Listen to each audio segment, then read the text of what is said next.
Hey, it's Anya Dula, and as promised, I am here to talk about choosing your birth providers. So, when we talk about choosing birth providers today, I am talking about choosing your doctor, choosing your midwife, and choosing a doula. Those are the three main providers that I'm gearing this conversation about. Most of the time, when we find out that we're pregnant, women tend to consider a couple of things. One of the first things, and it's obviously the first thing for a reason, is payment. And that usually involves insurance. So you're thinking about who your insurance is going to cover and basing your decision on that. And while that is very important, and we will talk about it, there are just some details that I think that sometimes women miss. And then we also, you also go to word of mouth referral, which is a great way to get a referral for the provider that you're looking for. Just like in any business, word of mouth is a really great way to get a referral. But there are a few things, some details that I want to make sure that you're considering when you get that referral, and making sure that that provider is really the person that you want and that you need on your birth team. So, are you ready? Let's talk about three. Today, we're going to keep it short and talk about three of the top things that I think you should consider when you're choosing your birth provider. So, number one is your own birth vision. Your birth vision is the most important factor of all when choosing who your birth provider is going to be. And this is why. What you decide is most important for how you give birth is going to determine everything else. Doctors deliver babies in hospitals most of the time. Do you know a doctor who delivers at home? I don't, but if you do, let me know. I think that's so cool.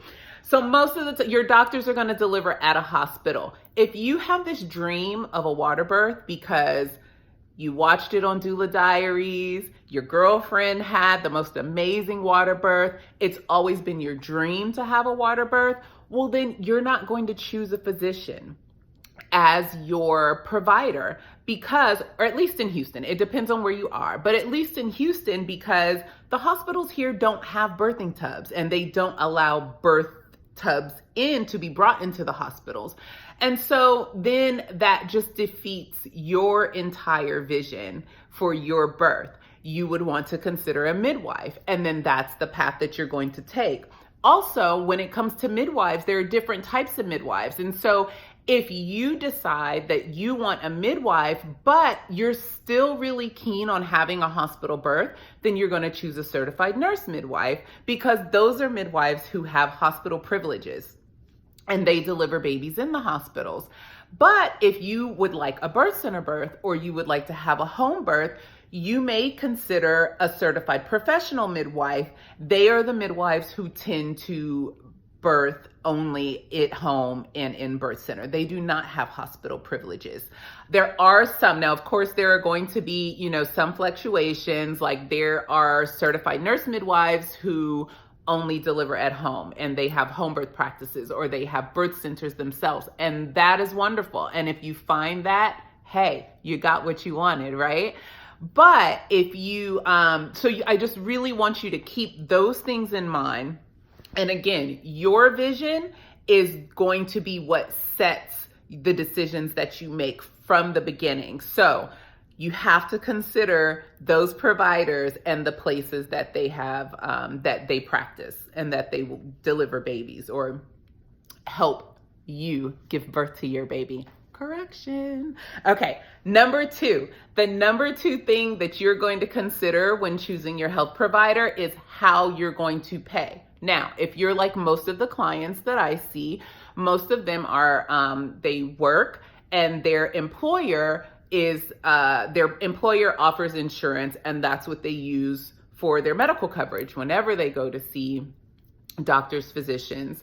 And so, which is good. You have to make sure that you have you have to make sure that your doctor that you choose is on the insurance plan, is in network, so that you don't have a lot of out-of-pocket fees. However, if you are considering a home birth or you're considering birthing at a birthing center and you're choosing a midwife, you have to really look at your insurance. And I am advising you to get on your insurance, on the phone with your insurance company right away, so that you can start talking about what do they cover? Do they only have certain midwives that are on their coverage? If you do have a midwife, do they make you have, or does it have to be at a hospital?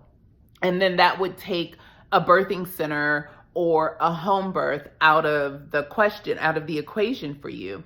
So you really have to look at what your insurance is doing. Now, if you've decided that it doesn't matter what your insurance says, you are going to pay for the birth that you want, then that's another thing that you really have to consider and be prepared for. In most cases, you're looking at anywhere from $5,000 to about $10,000, and depending on the midwife's experience and client load and all of those things, you could be looking at more. And so you have to either plan to have that money ahead of time so that you are prepared, or you're going to have to figure out, if you're already pregnant and you're looking at this after you're already pregnant, you really have to look at what it is that you can afford and what you can put together. Ask your midwife if they accept payment plans or things of that sort, so that you still get what it is that you want, but you don't have any hangups or questions at the end of it all about what it is that you're responsible for. And the last thing that I want you to consider today is location. Location is number 3. So location meaning, where is your provider? Is your provider 5 minutes from your home? Is your provider 10 minutes from your job?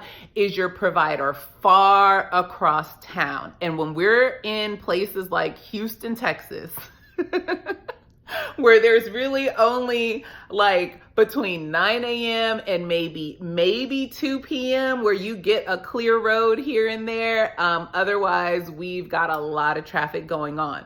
And so in the beginning of your pregnancy, when you're only seeing your doctor or your midwife every month or once a month, that 30-minute trip out to see your doctor may not be much of a big deal. However, at the end of your pregnancy, you are going to go from seeing your doctor once a month to every 2 weeks. And then that last month of your pregnancy, you're seeing your doctor on a weekly basis. So if you're driving really far to see your doctor, or if you are driving into the medical center where you have to pay for parking, all of those things add up, right? All of that time adds up. That 25-minute drive on a regular, day with not much traffic in that little 3-hour span of time is going to be nothing. But if you're sitting in gridlock traffic for 45 minutes to an hour every time you have to see your doctor, and you're at the end of your pregnancy, you are going to be miserable. Or maybe you like commutes, and I hope that you're not miserable. I hope that you enjoy your rides, put on a podcast or something, right? But those are things that I found in my experience as a nurse, in my experience as a doula, that sometimes can be a hiccup. Even if it's not a hiccup at the beginning of the pregnancy, sometimes we get to the end of the pregnancy and then these things come up, and it's a really, it can just make things pretty anxiety driven, and it's just not a good place for you to be at that time in your pregnancy. So that being said, those are the top 3 things. Tomorrow, I will post a blog post that goes into even further detail about those decisions that you should be making, or the decisions that you need to consider when hiring your birth provider. I would love to hear your questions. I would love to answer your questions. I would like to know your experiences. Were you a mom who found yourself, every 4 weeks sitting in hour-locked traffic, or parking bills adding up because you have to go back and forth to the doctor? Let's talk about it. Join us in the comments. And until next time, thanks for joining me.